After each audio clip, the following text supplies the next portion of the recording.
మండలం నేలకొండపల్లిలో జరిగినటువంటి మన మండలానికి సంబంధించిన ఎస్ఐ శ్రవంత్ రెడ్డి మాట్లాడిన తీరు చాలా అవమానకరం.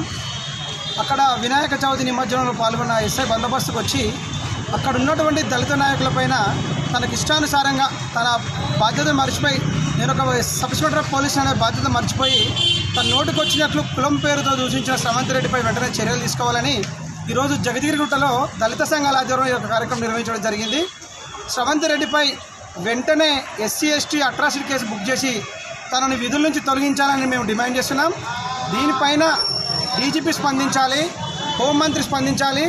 లేని ఎడల రాష్ట్రం మొత్తం పెద్ద ఎత్తున ఆందోళన సృష్టించిన సందర్భంగా తెలియజేస్తున్నాం. అలాగే తల్లి నీ పక్కన తోక ఉందనే సంగతి గుర్తుపెట్టుకునేమో, కానీ నీకు ఉద్యోగం వచ్చింది ఏ రకంగా వచ్చిందో తల్లి ఆలోచించుకోమ్మా. నువ్వు ఒక మహిళా పోలీస్ అధికారివి, కొంచెం బాధ్యతారహితంగా ఉండి నువ్వు ఇంకా సమాజానికి మంచి నేర్పాలి. ఇలాంటి కుల ఎక్కడ జరిగినా పిలుచుకొని కూర్చోబెట్టి మాట్లాడి ఒక మండలానికి ఒక పెద్ద హయ్యర్ అథారిటీ మీరు ఆలోచించుకోవాలమ్మా. మరి నువ్వు ట్రైనింగ్ పీరియడ్లో మరి మీ సుపీరియర్ ఇవేమి నేర్పించరా? మీకు కొంచెం నోరు అదుపులో పెట్టుకోవాలి తల్లి. ఎందుకంటే ఒక మహిళా వాడు మేము గౌరవించే మాట్లాడుతున్నాం. ఇలాంటి చర్యలకు పాల్పడితే మేమేమో చూసి ఊరుకోము. మేము కనుక తలుసుకుంటే మీ ఇంటికాడికి కాదు, నువ్వు ఏ ఏరియాకు వచ్చి మీద దాడి చేయడానికి సిద్ధమని సందర్భంగా తెలియజేస్తున్నాం.